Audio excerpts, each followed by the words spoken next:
I wanted a space where everybody can share their journeys, whether they're at a stage of just, is this an interest?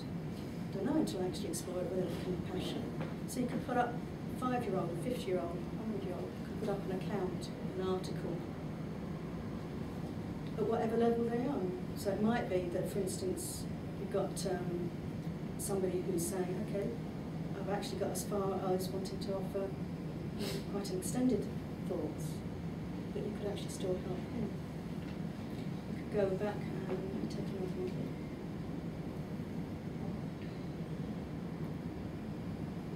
This one.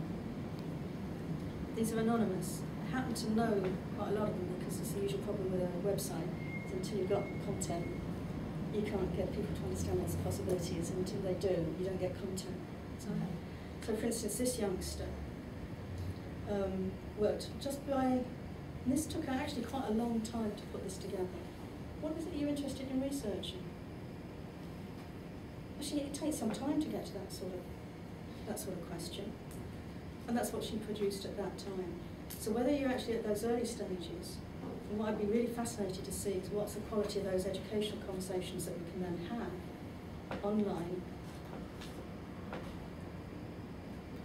that people can then continue to learn from, either because of what they put as a response, or, you know, on a mail basis, most of the learning is actually by watchers. Because quite a lot of people don't actually post at all. And actually for people to be able to put up their own articles and save those, they want, they can make them public. They don't want, they don't have to make them public. And how they can find one another, and actually make those their contribution to the journeys of other people, as well as themselves. It's nearly 25 past, so let's stop there. We've got quite a lot of people now beginning to get quite excited and starting to see the relevance of this. And it's starting to tie up again with, if you wanted to come along to this one, is learning to research. Then we're starting that process again in collaborative network. Some people will join it then. And we'll see where we can grow it this time. Some of it will be posted up on here, as people actually have a contribution. And I think a responsibility to make their journeys more public so that other people can learn from them. As I say, if I'm good for myself alone, I'm good for nothing. If I don't share, and maybe you can learn more from my mistakes, from my lack of communication here, but at least I'm having a go. And if you think, yeah, actually, rubbish, I could do this, then I think I would have done a good job today. So, I don't know, I'd love to get have further conversations with you. This is only one little bit of a window into one little journey. So, thank you very much for giving me this chance to articulate what I didn't know what I was going to say until I said it. Thanks, Marie. Presumably, just type in living learning, we'll get livinglearning.org.uk. If you don't put on that, you get to a different site. If you want to have your own accounts, you can let me just log out and you can see. If you go to Add to Living Learning, you create your own account. It's anonymous.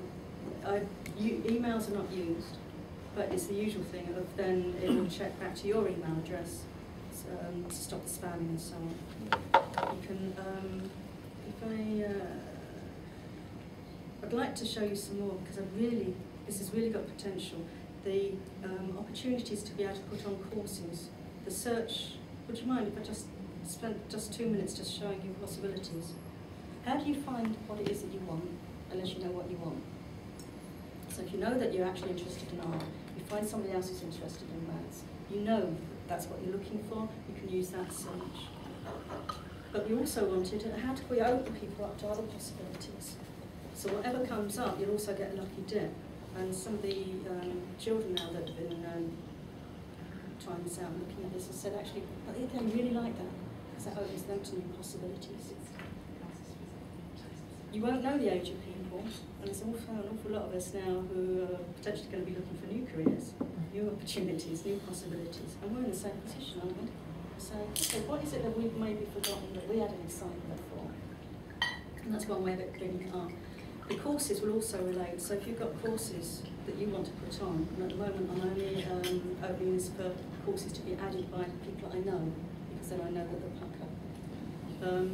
But that actually opens up the possibilities of, how do you know you want to do maths? Well, maybe you're coming to it from art. So it's the same search mechanism that we've had before. So if you want to put up courses, and at the moment I've got Heritage starting to put up, I want the university to start putting things up. I'll put the Apex up as examples of that. And we've got connections, I'm hoping that people internationally will also start to share. So we can dissolve these boundaries. Does that help? Thank you very much. So you can take a step on the wild side, put something up, because nobody will know it's you. And see. Feel the fear and do it anyway. That's what we ask young people to do all the time, is put something up.